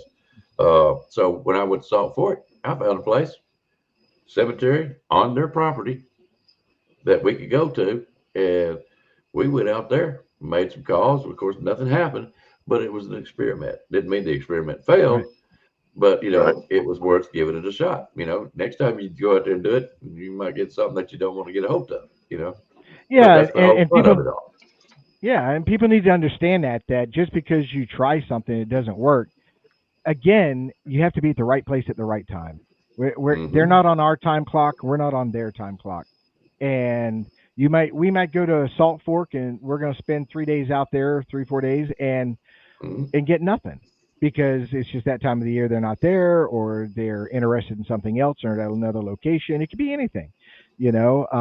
I say that all the time that seeing one is a lot of times, I would say probably 99% of the time, it's happenstance. You happen to be at the right place at the right time and you got that thing. It's the rare occasions like Johnny and some other people that it's more frequent because they're they're slap dab in the middle of a hot zone. You know what I mean? Exactly. And but that's That's the rare. hardest That's rare. hardest part of all this is finding where they. It's one thing to have a sighting in an area. It's another thing to have an area where you know they live, Yeah. which is the key to every bit of this is finding where their habitat is and not just where they're passing through. I asked a question probably today or yesterday, and was one thing, Johnny. It depends on how you look at it. If you're out to study these things, you're a very fortunate man. If you're not, then you're probably a doomed person. Let's put it that way. Yeah, but you can look at it either way. But in your situation, you're a blessed man that you've got them around that comes around your property. Yeah. Me, I have to go travel. Like I said, Hmm. 10 minutes and set up something. Just to see what I can find. Back when my sighting happened, I was very fortunate that there was one there, and at least one, and we did have somewhat of not an interaction, but you know what I'm saying. There was times that if you count footprints, I mean, listen at me, footprints. It walking in the woods, being behind my house, and all that all together. I probably had encounters with it, what, 5 or 6 times, but only one sighting. You know what I mean? So you being where you're at, you're fortunate, and Oh we yeah. have to learn off of. I made a phone call to you, which we still need to finish that conversation. Um, but I learned stuff from you. I learned stuff from Richard. I may learn something from Mr. Tennessee, Kentucky over here, or John Stewart, or any one of these ladies, that's in the chat and stuff. You never know what you're going to learn from either one of them. And I'm, I wished I was in your position, to be honest with you. Well, uh, the only way, and I think for obvious reason, I'm biased. I think that the key to all this is going to be to researchers trying to find private property because you've got the Yeah. property owner there that knows he knows what's happening on his property, and you can start to put together a pattern. So I wish anybody out there who's in Florida or Indiana or Georgia or wherever, if you have these creatures on your property, you have no idea how valuable you are to this topic in general. Like you have the keys to the city. So Right. if you want to be a part of this but don't want to do research yourself, reach out to your local researcher. Reach out to even if it's BFRO or whoever, just find somebody to come out there and hopefully we can make more progress. I was actually going somewhere with this once you said that. Oh, I am standing on, even though I have all this activity happen here, I'm standing on the backs of people who were willing to come forward. Yeah. Everything that I learned, Dick, even because it took, because my situation, it didn't start with a sighting. It was 2 years in before I had my first sighting on my Hmm. own property. 2 years of activity that, of course, the growl, that solidified, hey, all right, now I got the confidence to really start looking into this. But I learned the things I learned by listening to other people's, like you're saying, other people, even if it's just, a sighting they had that lasts 6 seconds, but learning about where it happened, the time of the year it happened, how it looked at them, what it did, what they heard before, did they smell anything, did they hear anything, all that stuff. I learned all that and then put it to work here on my property. Yeah. So without other people sharing that information, you Mhm. know, which is I think exactly what you're saying. I personally wouldn't be as far as I am, and it's just other people coming forward and being willing to, it's like the last guy we interviewed, Lee, Angie's cousin, or Mhm. I think it's cousin by marriage. He'd never been on a podcast before, and very fortunate that he came on ours first, and he's got a good story.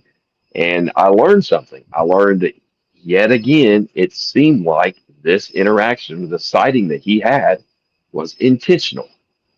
There was already indicators that that creature was there. He had heard Hmm. things. I think he even had a smell. Um, and then he's obviously being loud. He's cutting trees down. There's no way he's hiding from this thing. It didn't just walk up on him on accident.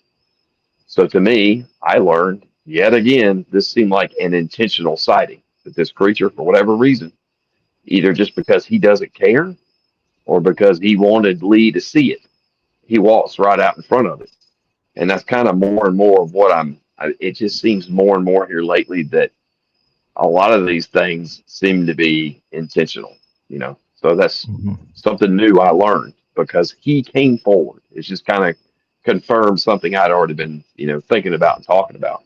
But witnesses coming forward is the key to every bit of this. Oh yeah. Intentional. I feel like is it's already gotten used to seeing you.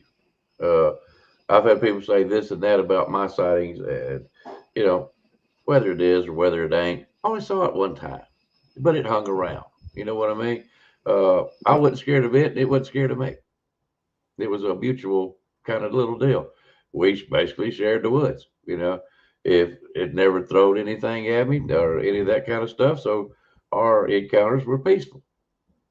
Now, when I done that tree knot, I may not being armed, it's not as peaceful as I'd like. Let's put it this way. I got to go, Right. But the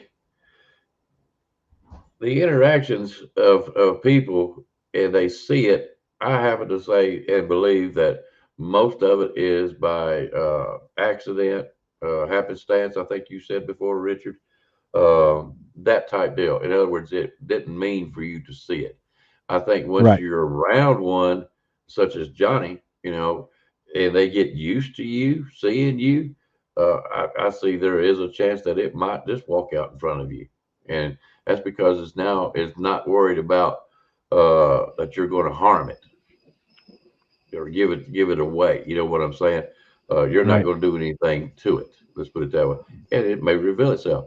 Uh, but I don't think you're just going to walk out in the woods and the Bigfoot's going to walk out behind a tree and go, "Hey, here I am." I just don't think they'll do that. They've Well, got I to use the mess up. I use this I use the same when I was a deer, especially when I started deer hunting when I was young, and I was going out with all my friends and relatives and everybody we could hunt with. We'd go hunting, and I was the only one that never got a deer. Never get a deer for when I first got. And I was young, never got a deer, and then they used to joke and say the only deer Rick is going to shoot is one that's got Down syndrome and is deaf. And they just started listing all these ailments that this deer would have to have for me to shoot it. You know what I mean? And Yeah, it's almost I almost feel the same way now with Bigfoot. For me to accomplish my goal, which is at least 10 seconds of filming, there's got to be something wrong with him. There's got to be something wrong with him, you know. But like again, I go in the woods because I and I'm a true believer that the more you're out there, the better your odds. Still ain't yeah, 100%. It's still probably pretty freaking low, but it's better than not going out or sitting at home. So, um, like I said, just putting yourself in the right place at the right time and looking at the signs to let you know that you're in a good area and stuff like that.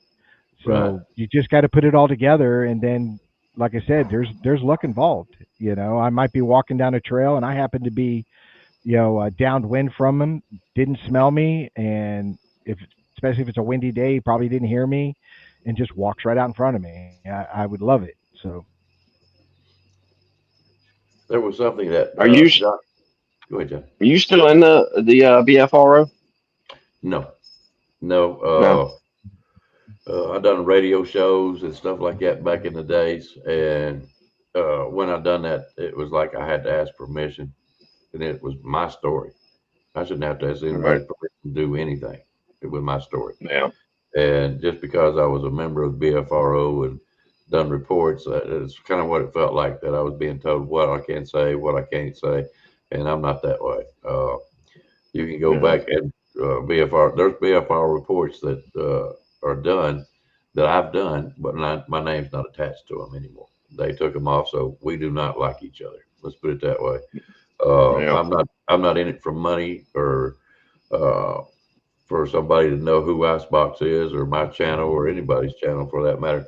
I'm in it to have fun, to learn, and if I can help somebody settle things in their mind, that's what I'm out to do. But anyways, BFRO was about money, and it's even in his name, and I know that. Uh, but that's all it was about. It's about trying to grab that brass ring and be the leading authority when really it should. It's such a good database. They kind of ruin it. Just to be Right. honest with you. So I left them.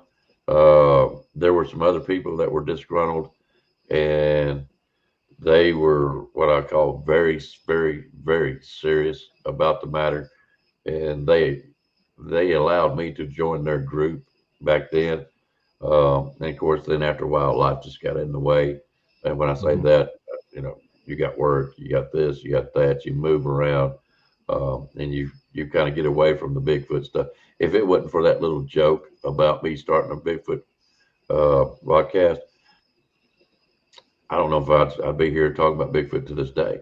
But since I have done it, I've enjoyed it, and I've met many great people, and I'm still meeting them. You know what I mean?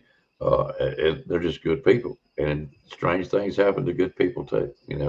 And this is not what I call a society uh, circumstances. I don't care if you're rich, poor, whatever. Some southern backwoods country boy living on a mountain back there with just you and the dog and the wife, or even there's stories of them coming in towns. You know, Mhm. so you could be just anybody could have one of these sightings. This is not specific to anyone. Now your chances of seeing one is going to expound so much more if you were living out in the woods, i.e., Johnny. You know, me, not so much. Like I said, I have to go somewhere to even have a chance. You know, Oh yeah, I but tell Well, him I all the tell you, time. He's how lucky he is. oh yeah, he yeah, is I very know, lucky. and that's part of. And there's been times that I ask myself, like, why the hell am I doing this? Yeah, Why, because dude, I've spent, just like everybody else, but I've spent thousands of dollars on equipment, and you spend, it takes hours and hours to do video and sit down and look at audio and then turn the audio into video and putting it all together to where somebody can understand exactly what's going on, to actually put effort into it.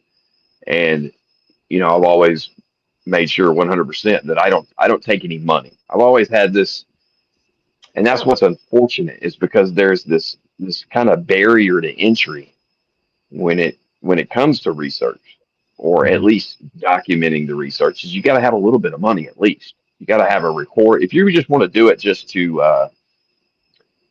to experience it, that's one thing. But if you're actually trying to prove it, it takes money. But even with all that, not only do I thoroughly enjoy it, I feel obligated because I understand exactly how rare this is. Like what time I've described it as a gift. Like hmm the chase itself, the experience itself is the reward, you know. And there is a little bit of feeling obligated or whatever. But I did want to say something about about you, Icebox. This is one thing I noticed the other night. Um, it's a good thing you did start uh, doing the podcast. You have, and I don't know if anybody else has noticed this or not, but knowing, I mean, you've technically been involved in this for years, almost as long as I've been alive, yeah. and working with the Yeah. BFRO and doing all the things you've done, the interviews you do now, and everything else. You're obviously very, very knowledgeable. But when you talk to Icebox and he asks you questions and you're talking with him, you have a special way of talking to people and asking questions that comes off like you don't know what you're talking about. Almost like it really seems like it makes people feel comfortable when you ask questions, hmm because you see the curiosity when you're asking people, the honest curiosity. You don't come off like you already know the answer to the question, even though you probably do. You know what I'm saying? You've got a way of interviewing, and I think it's great, man. I think you're really good at doing it, especially asking questions of people. So Well, it's I a good thing. appreciate It's a, that. it's a good thing you did start, even though it started as a joke. I think you're very, very talented when it comes to interviewing people and everything else. Well, I find a genuine interest in people and hearing their stories. And yeah, you're right. There is probably a 90% chance I already know what they're going to say, what they're going to do. But to me, it's just building that data and letting them tell somebody else their experience. And because it Right. builds mine up. And I can sympathize because I know what they're talking about. I can understand the fear. I can understand their curiosity. And it gives them a relief. Now, asking these questions, and I do appreciate the compliment. I really do. But it's I enjoy it more so than they do. You Oh yeah. guys y'all might be talking about it after the show. Well, we had a good time. Y'all did not have as good a time as I have. That's Oh, the I'm way the I same look at way. it. I love the podcast. I Yeah. really I look forward to the next podcast. You know, I always look Hmm. forward to it. I like the chit chat and the talks and the discussions. I really do enjoy it a lot. I'm gonna throw this out there to you because I know we're probably getting off here just a little bit. Uh, Oh yeah. to the story, nobody's ever asked, and I was kind of curious. Uh, the next day after I saw this Bigfoot, remember I could sleep late. Okay, this is on a Sunday when I saw it, so I slept late on Monday because I don't have to be at work till 2:30, right? I get up, and if you had listened to the first part of the story when I said the trailer was 3 blocks high in the front, maybe about 1 foot or something like that in the back. Next morning, I get up and my wife goes, so and so come down here to see you. I said, yeah, what did he want? She said, I don't know. I just seen the top of his head go past our kitchen window. I said, babe, I said, so and so is 6'4" with a hat on. You're not going to see the top of his head go past the kitchen window. We're 3 blocks high. This is an old fashioned trailer. It's just that one little slotted deal. You know, you can't see it. I said, there's no way. Whatever it was would have to be taller than 7 foot. Okay. Mm. So I get this bright idea. I go outside, and over here on the corner of my trailer, over here on this upper end, it's a dirt road. Okay. Hence Dirt Road Bigfoot. Uh, and it's got gravel in it. But, anyways, when it would rain up against that trailer and it would puddle up. And it was probably about 3 foot, maybe by 3.5, maybe 4 foot wide, whatever. But it was always dust unless it was raining. It would be mud then. So when she said that, I walked over there and I'm thinking in my head as I'm walking, maybe, just maybe, I might got lucky. And sure enough, there was a footprint in that dust. Now that dust ain't but like this thick, it's not enough that you can cast. But in that footprint, I remember distinctly that the hill was 4 inches wide. I remember distinctly from toe to hill is 14 inches.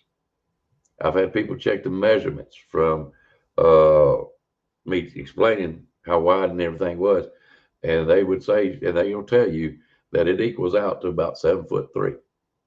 Here's the kicker: only saw 3 toes, Mm. only 3 toes.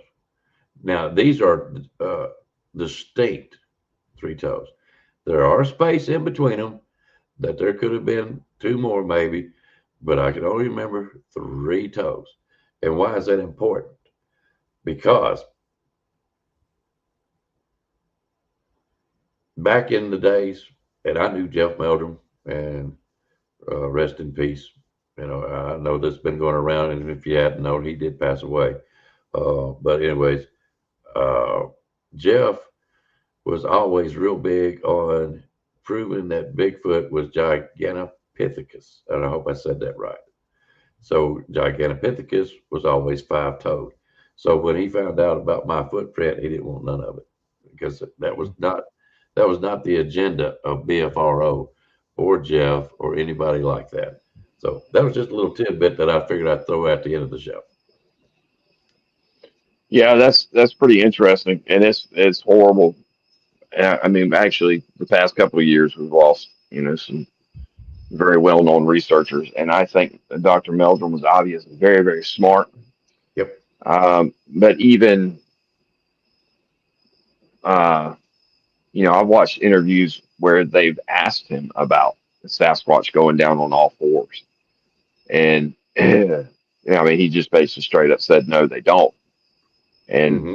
it's simply not the case, But and I thought about it. I'm like, well, how the hell do you have this? There's no way. I mean, this guy's top notch when it comes to. I mean, he's just so people are sending him stuff from all over the country. You know what I'm Yeah. saying? Like, how does he not know that they go down on all fours? Well, no one's giving him the evidence, Right. and I think Exactly. that's all it was. Is no one provided Dr. Meldrum with sufficient evidence physically that he could put on it in his hand to show, hey, these things go down on all fours. And when I thought about that, I'm like, oh, okay, well, maybe that's what it is. And maybe that makes sense. You know, that, but when you listen to how many stories are out there about them going down on all fours and everything else, you would think that he would have came across that. And that was very confusing to me. But when you're so evidence driven like Dr. Meldrum was, it started to make sense. Well, he's just never been given physical evidence of that fact, so it makes sense that he doesn't think that's a possibility. So, but the Well, three-toed thing, I found a three-toed track. It's crazy you bring that up. It's one of the first ones I found here on my property was three toes, and I found that same track, and it's the left foot. I think three different times, and it's just the mhm. left foot. And I don't get a lot of tracks out here. Like I've only found, oh God, I don't even know, maybe four in 8 years. And my kids found one of them. It's Hmm. just not, I've got leaf litter and pine straw everywhere, so it's except down by the creeks. And then that's where I actually found one of them. But, yeah, the three toed deal, that's pretty common actually. There's a lot of people that have reported that over the years. So, Yeah, and that's what gets me. When you got an agenda, it makes you blind to other things. And uh, I'm one of those that believes Sasquatch is an animal. Okay. Now, does it have human traits? I don't know. It could be. It could very well be because there's times it seems like they do. But the majority of the time, it seems like more animalistic to me. So, do I want to listen to paranormal stuff? I want to listen to something of why they think that way because I right, might be missing something. I keep my mind open, but until then, common sense and reasoning is what I stand on, and that's why I think it could be it's animalistic, may have human qualities. That's all I'm gonna say. Uh, but it's not my agenda to prove Bigfoot to anybody. My agenda is to learn. I don't care if you just saw one, yesterday, and you don't know a dadgum thing in the world about it. I want to hear your story. I want to see what I can learn and let you tell your story and get it out there to somebody that understands. You know, that's what I'm all about. I'm serious. That's it in a nutshell. Uh, right, but without having that so-called agenda, I am open to. I've never heard nothing about a Sasquatch getting on all fours. I'm serious until I met you guys, and I've never understood that or have heard because that wasn't spoken about back in the BFRO days. It was not at yeah, all. It was all strictly animal. Period. But getting on all fours, never heard of. yeah, Climbing trees, never heard of. Uh, some of the other things that you now know nowadays from listening and talking to other people was never heard of back in those days. It's right, changed, and I think even Meldrum kind of backed off of trying to prove that it was something else. Something ancient, which it probably is ancient, but just he was going down the wrong track in my mind. But yeah. I he think he though, was a great man, though. Great man. I've dealt yeah, with him. He was a good guy. I think one of the reasons, and I could imagine too. Um, will you spend that much time going through school and uh, building up an academic pedigree, and you're supposed to be teaching the next generation? I could only imagine how hard it is for someone like that to be involved in this topic, even though it lines up kind of perfectly with what he's dealt with, in his. You're still kind of just. I mean, you're basically like he was a well-known figure, well-known, respected individual in the Bigfoot community. But then, it makes you wonder how his peers saw him outside of the Bigfoot community. What I'm saying is he was taking a massive chance by, putting his credibility on the line as a scientist or as an academic. So I always did respect that that part of what he did. I thought that was commendable. I had that conversation with him, and when I had the opportunity to sit and talk to him, and that was one of the things I brought up is how's the academic world handle you doing this? And he said Right. in the beginning it was rough, but again he because I asked him, does anybody support you? He says they do today. There's a Right. lot of people at the same university he's at that really buy into what he's doing now. Now they're not into it like he is, but they buy Right. into what he's presenting now. But it took him a Well, long that's time to good that get he reached that, man. That's good. Yeah, he said when in the beginning it was rough. Like anybody Hmm. else, he thought he was going to be fired. He was being ridiculed. His Yeah. even his profession nationwide, all the professors nationwide that's in his field, were starting to question him and stuff like that. But as time went by, he started actually creating a support group where people, you know, weren't they were still on the fence, but they weren't on the opposite side of the fence. Well, they could look at it as like this, as a scientific research. Because just like you guys said, he was very knowledgeable, top of his profession. In what is it? I don't want to say biomechanics, whatever his study was. I can't even remember Was it how far. anthropology? Yeah, something like that. And bipedal motion. Bipedal motion. That's the word I was looking for. And it was top of his field. And Yep. so when you got something like that, and you got okay, people are claiming Bigfoot. If I get footprints and study them, and that's what he done. He was very, very good at that, and could remember. You seen the Les Stroud program where he took the exact copy of Patty or was it Crooked Creek footprint and had a replica made and was there in front of him. He looks at it, he goes, seems like I've seen this footprint before. That's exactly Yeah, what's come out of his mouth. he tried to fool him and he couldn't Yeah, do it. he couldn't do it. Couldn't do it. What he spent about $10,000 trying to make the exact footprint, something like that. Yeah. He couldn't fool him. That's how good he was. He That's was, awesome. yeah, he was just a extraordinary man, extraordinary. Yeah, I saw Uh, that. Les Stroud said, "Hey, let's put him to the test." And he mhm. had multiple prints. Some were fake, some were, whatever, but he slipped in one that was a copy of a known print from way back when. And Jeff Meldrum looked at him and he explained this one. He goes, "Well, I think this is fake and this is why." And this one, blah, blah, blah. But when he got to that one, he said, he just stared at it and he goes, "This is interesting. Give me one moment." Then he walked over and went to his shelves and he pulls out that exact same print. Hmm. And that's when Les was like, "Yeah, you're good. You're good." So let me say this. There is a, uh, oh, don't lose your train of thought, Tommy. Uh, there is a guy that was an old guy, and there's a guy nowadays that makes this claim. And I'm not disputing the claim, none at all. But I'm going to tell you where I first heard it. There's a claim that coyotes are hand in hand with Bigfoot. And I can tell you who says it, but I don't think there's no need in it. But I will tell you this: he's probably more right than he knows. I talked to and that was one of the benefits of being in BFRO. And guys, let me tell you something, especially the chat. Just because I was in the BFRO at one time does not give me street cred. Okay, it doesn't.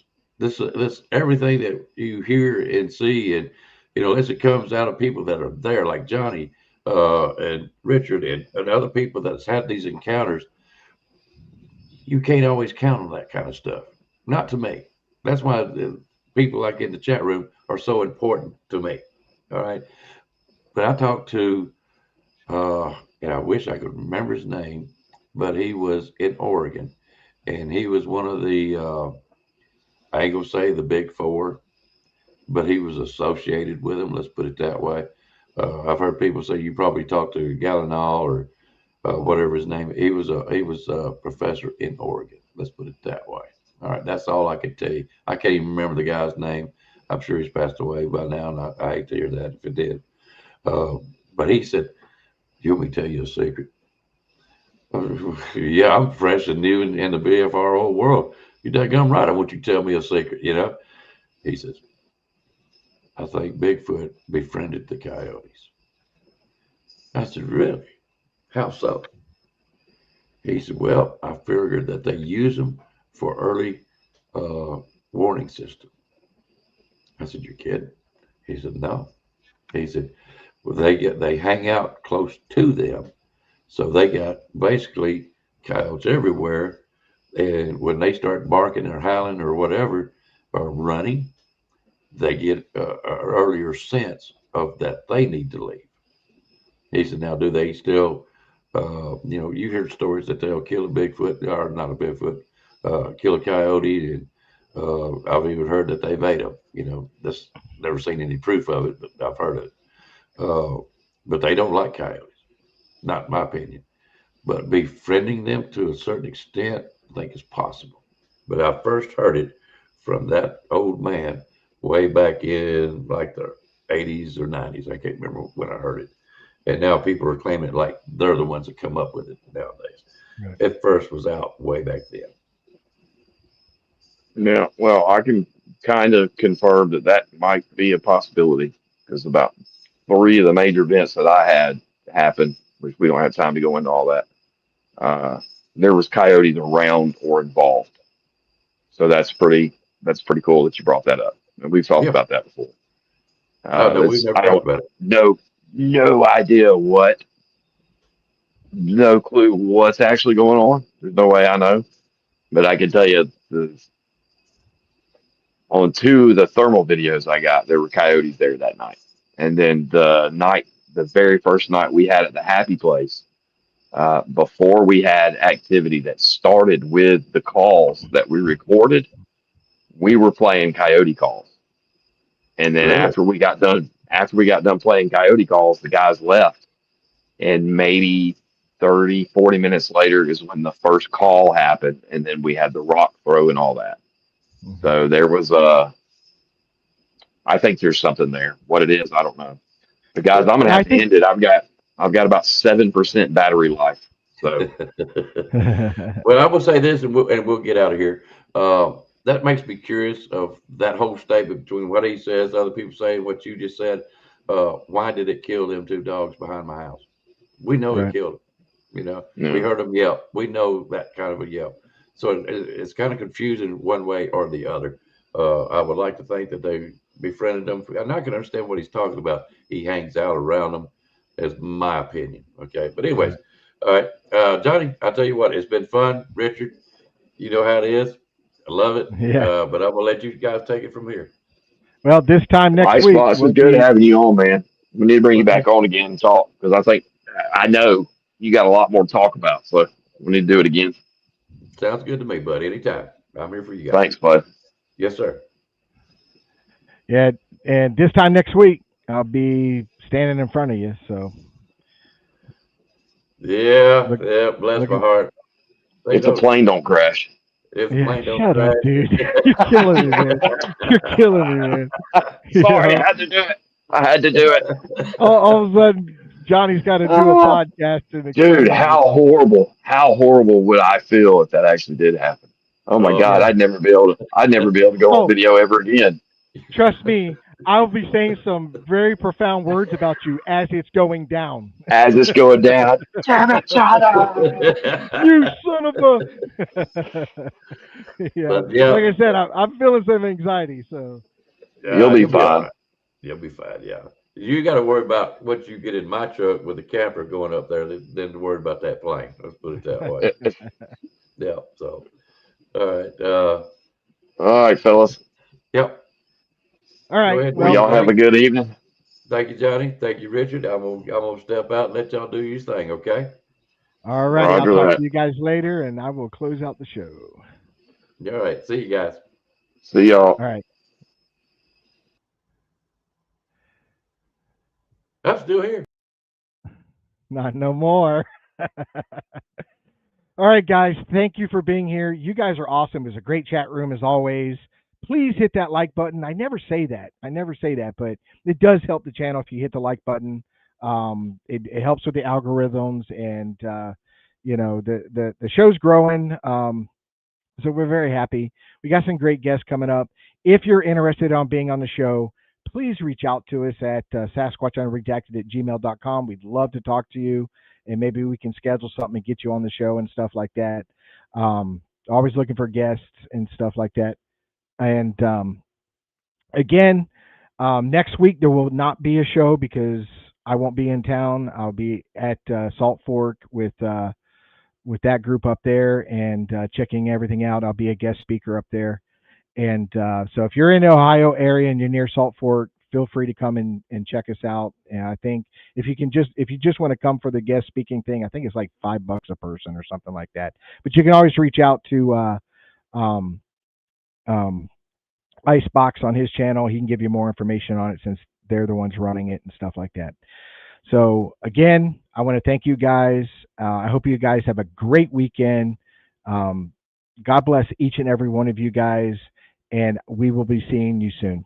Take care, guys, and please hit that like button.